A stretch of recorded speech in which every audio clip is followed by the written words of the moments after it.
ہے اور دونوں گہرے دوست ہوتے ہیں۔ اصل میں فیض اس کا بچپن کا دوست ہوتا ہے اور فیض اس کی سیمسٹر فیس جمع کرتا ہے۔ حریم کا بھائی اس کا شکریہ ادا کرتا ہے لیکن فیض اسے کہتا ہے کہ کوئی بات نہیں۔ وہیں پر فیض کے فادر اپنے ایک پرانے دوست کو کال کر کے بتاتا ہے کہ اب وہ کتنے کروڑ پتی ہے، ساتھ ہی وہ اپنے بڑے بیٹے ریان سے بزنس کی بہت ساری باتیں بھی کرتا ہے۔ وہیں پر فیض کی ماں جو کہ بہت ہی نکچڑی ہے اور اب وہ کروڑ پتی بن چکی ہے، وہ اپنے بڑے بیٹے کی کار سلیکٹ کرتی ہے اور وہ چاہتی ہے کہ اس کے بڑے بیٹے کی کارز کچھ ایسے مختلف ہو کہ ہر امیر آدمی اس سے بہت ہی زیادہ متاثر ہو۔ جب وہ بہت سارے کارز وہ دیکھتی ہے تو وہ کسی بھی کار سے مطمئن نہیں ہوتی، ساتھ ہی وہ کارڈ بنانے والے سے کہتی ہے کہ کچھ ایسے قیمتی کارڈ لے کر آؤ جس سے میں امپریس ہو سکوں، اور ساتھ ہی کارڈ کے ساتھ ہم گیسٹ کے لیے بہت ہی قیمتی گفٹس بھی بھیجیں گے۔ ساتھ ہی وہی آدمی فیض کی ماں کو بتاتا ہے کہ فیض کے لیے کچھ رشتے بھی انہوں نے سلیکٹ کیے ہیں۔ جب فیض کی ماں وہ سارے رشتے دیکھ لیتی ہے تو وہ اسے بہت ساری باتیں سناتی ہے کہ جس کے بڑے بھائی کے لیے میں نے اتنی امیر فیملی میں رشتہ کیا ہے تو میں فیض کے لیے اس سے بھی زیادہ امیر گھرانے میں رشتہ کروں گی۔ یہ تم کس طرح سے تھرڈ کلاس فیملیز کے فائلز میرے پاس لے کر آئے ہو؟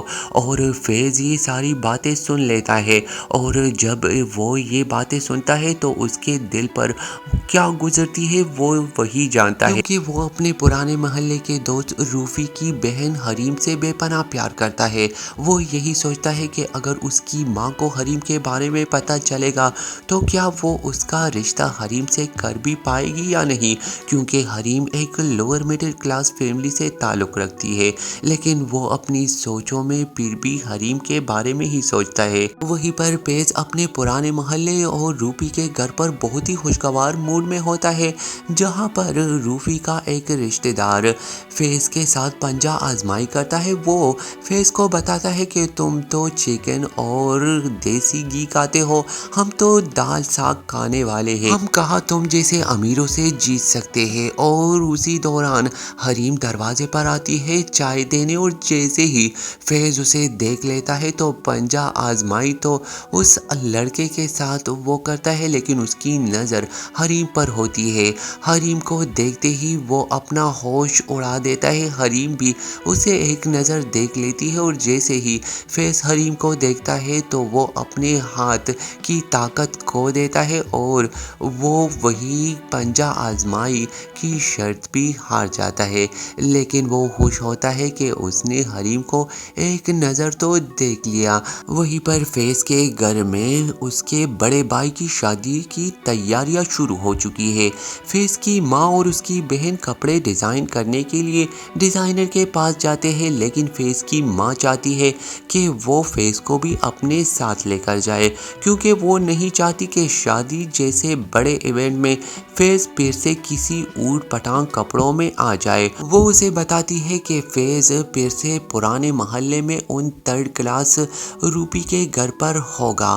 وہ اسے یہ بھی بتاتی ہے کہ وہ نہیں چاہتی کہ فیض ان لوگوں کے ساتھ اٹھے بیٹھے۔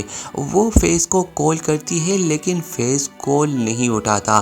اس کی بہن چاہتی ہے کہ وہ ڈیزائنر کے پاس جائے لیکن فیض کی ماں چاہتی ہے کہ جب تک فیض نہیں آئے گا وہ نہیں جائے گی، اور آخرکار جب فیض کال اٹھا لیتا ہے تو اس کی ماں جلدی سے گھر آنے کا کہتی ہے۔ فیض روپی کے گھر سے نکلنے لگتا ہے تو وہیں پر اسے حریم نظر آتی ہے جو کہ دروازے پر کھڑی ہوتی ہے، اور جیسے ہی وہ حریم کو دیکھ لیتا ہے تو وہ حریم کی بہت ساری تعریفیں کرتا ہے اور وہ اسے بتاتا ہے کہ آپ بہت زیادہ محنت سے اپنا کام کرتی ہو۔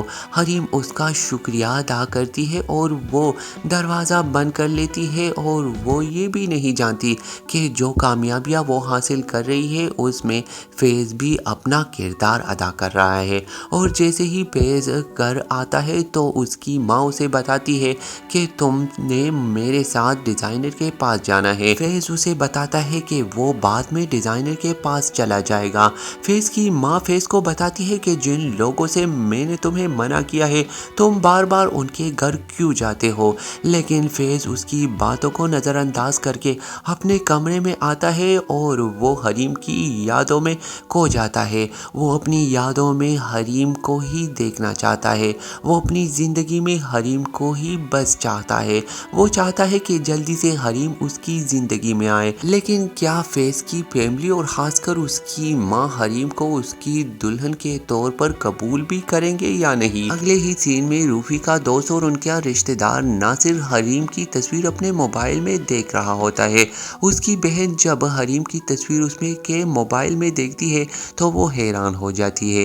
وہیں پر حریم اپنی ماں کی دیکھ بھال کر رہی ہوتی ہے، ان کو دوائی دیتی ہے۔ اس کی ماں اسے بتاتی ہے کہ تم ہم سب کے لیے بہت زیادہ محنت کر رہی ہو۔ حریم کی ماں چاہتی ہے کہ وہ جلد از جلد حریم کی شادی کرے، لیکن حریم اسے بتاتی ہے کہ جب تک اس کے بھائی کی تعلیم مکمل نہیں ہوتی وہ شادی کے بارے میں سوچ بھی نہیں سکتی۔ وہیں پر اس نے جتنے پیسے جمع کیے ہوتے ہیں وہ اپنے بھائی کے پاس جا کر اسے دینے لگتی ہے اور اسے بتاتی ہے کہ اس پیسوں سے ماں کا علاج اور سارے ٹیسٹ کرائے۔ اس کا بھائی وہ پیسے لینے سے انکار کر دیتا ہے، لیکن حریم اسے زبردستی دیتی ہے۔ اپنے کمرے میں اس بندے کے بارے میں سوچتی ہے جو ہر جگہ پہ اس کے لیے کوئی نہ کوئی چٹ چھوڑ دیتا ہے۔ صبح ناشتے کے ٹائم جب فیض کی ماں کو پتہ چلتا ہے کہ اس کے فادر نے فیض کے اکاؤنٹ میں 10 لاکھ روپے ٹرانسفر کیے ہیں تو وہ فیض سے پوچھتی ہے کہ تم نے یہ 10 لاکھ روپے کہاں خرچ کیے ہیں، تمہاری فیس تو اتنی نہیں ہے۔ فیض اسے بتاتا ہے کہ میرے اور بھی بہت سارے خرچے ہیں، تو فیض کی ماں اسے ڈانٹتی ہے کہ مجھے پتا ہے کہ جن بندوں کے ساتھ تم نے دوستیاں کی ہے وہ تمہارے پیسوں کے پیچھے ہی پڑے ہیں۔ اور یہیں پر ڈرامہ خمار کی پہلی ایپیسوڈ ختم ہو جاتی ہے۔ امید کرتا ہوں دوستو آج کی یہ ویڈیو آپ کو پسند آئی ہوگی۔ دوستو ویڈیو پسند آئی ہو تو ویڈیو کو لائک اور شیئر ضرور کریں، اور اگر آپ نے ابھی تک میرے چینل کو سبسکرائب نہیں کیا تو چینل کو سبسکرائب کیجئے، ساتھ ہی بیل کے آئیکن کو بھی دبائیے تاکہ میری ہر نئی ویڈیو سب سے پہلے آپ دیکھ سکیں۔